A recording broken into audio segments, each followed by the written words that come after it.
যেহেতু no man's land, অর্থাৎ যে পিলারটা আছে এই পিলার থেকে আমাদের ওরা যে তারটা দিচ্ছে সেখানে মাত্র কোথাও 30 গজ, কোথাও 40 গজ, কোথাও 50 গজ। আন্তর্জাতিক আইন কিন্তু সেটা বলছে না। আন্তর্জাতিক আইন বলছে কি 150 গজ 200 গজের বাইরে কিছু করতে হবে। তারা নতুন করে মাটি তুলে আবার নতুন করে তারা আমাদের বাংলাদেশের সাইডে তারা নতুন করে কাঁটাতার নির্মাণ করছে। এটা আমাদের বিজিবি বাধা প্রদান করেছে, এই নিয়ে একটা উত্তেজনা। শক্তির বলে গায়ের জোরে যেটা হয় একজন রাষ্ট্র যেটা মানে করতে যাচ্ছে ভারত, এটা কিন্তু অন্যায়। রাষ্ট্রীয় কোনো পদক্ষেপ দরকার, তাহলে এটা সুষ্ঠু সমাধান হবে। এই জমিটা 30 বছর ধরে করি, তা আমরা ওখানে জমিটা রোপণ করতে গেছিলাম, তা বিএসএফ জমিটা রোপণ করতে দেয়নি। তো আমরা জিজ্ঞাসা করার পরে বললো যে আমাদের উপরে অর্ডার, রোপণ করা যাবে না। সব ধরনের প্রস্তুতি আছে, সবচেয়ে বড় প্রস্তুতি হচ্ছে মনোবল এবং আমি কতটুকু আন্তরিকতার সাথে কাজ করি, দায়িত্বটা পালন করি। তো আমি সেই ক্ষেত্রে বলবো আমার বিজিবি সেই দিক দিয়ে অনেক এগিয়ে আছে। যেটা আমাদের জন্য একটা ভয়ঙ্কর পরিস্থিতি তৈরি হচ্ছে, দেখা যাচ্ছে এখানে কৃষক আসতে ভয় পাবে। তো এইখানে তার বেড়া প্রতিস্থাপনের বিপরীতে আমরা সহ আমাদের এলাকার সব কৃষকেরা এটার প্রতিবাদ জানিয়েছি। আসসালামু আলাইকুম। ভারত বাংলাদেশ এশিয়া মহাদেশের দুই প্রতিবেশী দেশ হওয়ায় ভারত এবং বাংলাদেশের মধ্যে সহনশীলতার সম্পর্ক বিরাজমান থাকার কথা ছিল। একে অপরকে ছাড় দেওয়ার মানসিকতার সম্পর্ক থাকার কথা ছিল, বন্ধুত্বপূর্ণ সম্পর্ক থাকার কথা ছিল। কিন্তু বাংলাদেশ 1971 সালে স্বাধীন হওয়ার পর থেকে ভারতের কাছ থেকে বাংলাদেশ কখনোই বন্ধুত্বপূর্ণ সম্পর্ক, সহনশীলতার সম্পর্কের কোনো নমুনা পায়নি। ভারত সর্বদা তার কর্তৃত্ব, তার প্রাধান্য বজায় রাখতে অভ্যস্ত।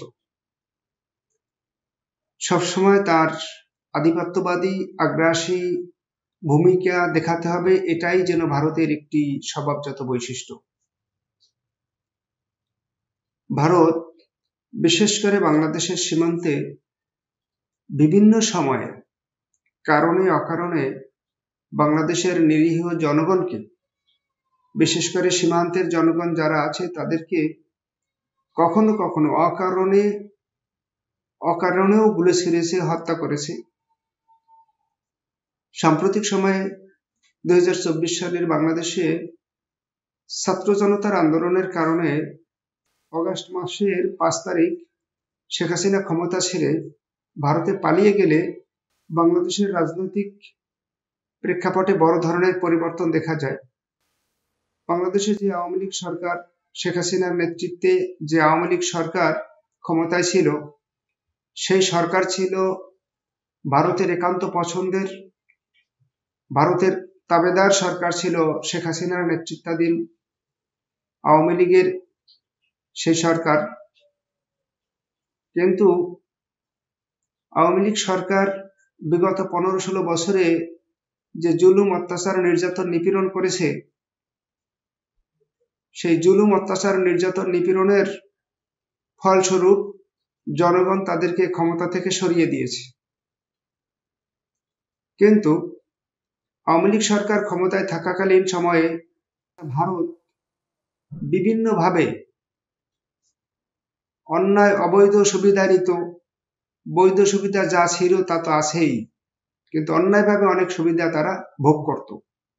হাসিনা ক্ষমতা থেকে পালিয়ে যাওয়ার পরে ভারত সেই অতিরিক্ত সুবিধাগুলো পাচ্ছে না বিধায় ভারত বাংলাদেশকে বিভিন্নভাবে অস্থির করার চেষ্টায় মগ্ন আছে। সর্বশেষ ভারত বাংলাদেশের সীমান্তে আন্তর্জাতিক আইন লঙ্ঘন করে সীমান্ত বেড়ার কোথাও কোথাও 2-4 গজ, কোথাও 10-15 গজ দূরে কাঁটাতারের বেড়া নির্মাণ করে যাচ্ছে। যদিও আন্তর্জাতিক আইন অনুসারে কোন দেশের সীমান্ত রেখা বা সীমান্ত বেড়ার 150 মিটারের মধ্যে কোনো দেশ কোনো স্থাপনা বা ঘরবাড়ি বা কোনো কিছু নির্মাণ করতে পারবে না, শুধুমাত্র চাষাবাদ করতে পারবে। কিন্তু ভারত আন্তর্জাতিক আইনকে বৃদ্ধাঙ্গুলি দেখিয়ে, আন্তর্জাতিক আইনকে তোয়াক্কা না করে ভারত তার সীমান্ত এলাকায় 10-20 বা 50 গজের মধ্যেই বিভিন্ন ধরনের স্থাপনা নির্মাণ করা শুরু করে। যেমন কোথাও কোথাও কাঁটাতারের বেড়া দেয়, কোথাও কোথাও পরিখা খনন করে, এ জাতীয় সমস্যা করে যাচ্ছে। আন্তর্জাতিক আইনকে উপেক্ষা করে ভারতের এই পদক্ষেপগুলো একটি বিপজ্জনক পদক্ষেপ বলে অনেকেই মনে করেন। বাংলাদেশ শান্তিপ্রিয় মানুষের আবাসভূমি। বাংলাদেশ সর্বদা শান্তিকে প্রাধান্য দিয়ে কাজ করে থাকে, কিন্তু ভারত অকারণে অন্যায়ভাবে, অযৌক্তিকভাবে যে ধরনের কাজকর্ম করে যাচ্ছে, তাতে ভারতের সাথে বাংলাদেশের সম্পর্ক ভালো না হয় খারাপ হওয়ার সম্ভাবনাই বেশি। ভারত অন্যায়ভাবে সীমান্ত রেখার কাছাকাছি কাঁটাতারের বেড়া দিতে গেলে বাংলাদেশের সীমান্তরক্ষী বাহিনী বিজিবি এবং বাংলাদেশের সাধারণ জনগণ ভারতের সেই অন্যায় কাজে বাধা দেয়। দফায় দফায় পতাকা বৈঠক হয়, কিন্তু কোনো সমস্যার লক্ষণ জানা যাচ্ছে না। যখন পতাকা বৈঠক হয় তখন ভারত প্রতিশ্রুতি দেয় যে তারা কাঁটাতারের বেড়া নির্মাণ করবে না, কিন্তু পরক্ষণে এই ভারত তার দেয়া কথা উপেক্ষা করে আবার কাঁটাতারের বেড়া নির্মাণ শুরু করে, যেটা তাদের খারাপ প্রকৃতিরই নমুনা, যে মুখে এক কথা কাজে আরেক কথা। ভারত বাংলাদেশের সীমান্তে যে ধরনের অন্যায় কাজ করে যাচ্ছে, এর প্রভাব সুদূর প্রসারী বলেই অনেকে মনে করেন। এমনকি কেউ কেউ মনে করেন ভারত যদি অকারণে বাংলাদেশের সাথে যুদ্ধে জড়িয়ে যায়, তাহলে ভারত নানা ধরনের চাপে পড়ার সম্ভাবনায় আছে, এবং এমনকি ভারত বাংলাদেশের সাথে যুদ্ধে জড়িয়ে গেলে ভারত ভেঙে টুকরো টুকরো হয়ে যেতে পারে। এই ধরনের একটি কথা স্পষ্টভাবে মার্কিন সাবেক প্রেসিডেন্ট বারাক ওবামা ভারতের প্রধানমন্ত্রী নরেন্দ্র মোদীকে বলেছেন। মোহাম্মদ রাসূলুল্লাহ সাল্লাল্লাহু আলাইহি সাল্লাম বিভিন্ন হাদিসে গাজওয়াতুল হিন্দ বা হিন্দুস্তানের যুদ্ধের কথা বলেছেন, যেই যুদ্ধে অসংখ্য অগণিত মুসলমান মারা যাবে সত্য, কিন্তু শেষ পর্যন্ত মুসলমানরাই বিজয়ী হবে। ভারত হিন্দু রাষ্ট্র হলেও ভারতের কিছু জনগোষ্ঠী মুহাম্মদ সাল্লাল্লাহু আলাইহি সাল্লামের এই হাদিসটিকে বেশ গুরুত্ব দিয়ে দেখেছে, এবং তারা সেই প্রস্তুতি হিসেবেই ভারতের নারী পুরুষ উভয়কেই সামরিক প্রশিক্ষণ দিয়ে যাচ্ছে।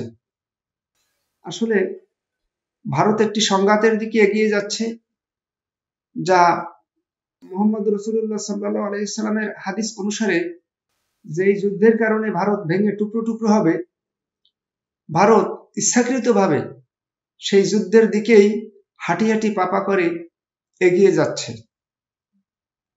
তা না হলে অকারণে অপ্রয়োজনে বাংলাদেশের সীমান্তে ভারতের কাঁটাতারের বেড়া দেওয়ার কোনো মানে হয় না। আশা করি ভারতের বিবেকবান সমাজ, বিবেকবান মানুষ এবং বিভিন্ন রাজনৈতিক নেতৃবৃন্দ এই বিষয়টা গুরুত্বের সাথে বিবেচনা করবেন, যে বাংলাদেশের সাথে তারা সংঘাতে জড়িয়ে গেলে তাদের ভয়াবহ পরিণতি হবার সম্ভাবনা আছে, এটা যেন তারা সরকারকে স্পষ্টভাবে জানিয়ে দেন। সুপ্রিয় দর্শক, আমার এই ভিডিওর বিষয়ে আপনাদের যদি কোনো মন্তব্য থাকে, আপনারা মন্তব্য করুন, আলোচনা করুন, সমালোচনা করুন। আপনাদের আলোচনা, সমালোচনা, মন্তব্য আমাকে আরো সুন্দরভাবে ভিডিও করার ক্ষেত্রে, উপস্থাপনা করার ক্ষেত্রে অনুপ্রেরণা যোগাবে। আপনারা যারা এখন আমার চ্যানেলটি সাবস্ক্রাইব করেননি, অনুগ্রহ করে আপনারা আমার চ্যানেলটি সাবস্ক্রাইব করুন, এবং যারা সাবস্ক্রাইব করেছেন তাদেরকে অসংখ্য ধন্যবাদ। আসসালামু আলাইকুম।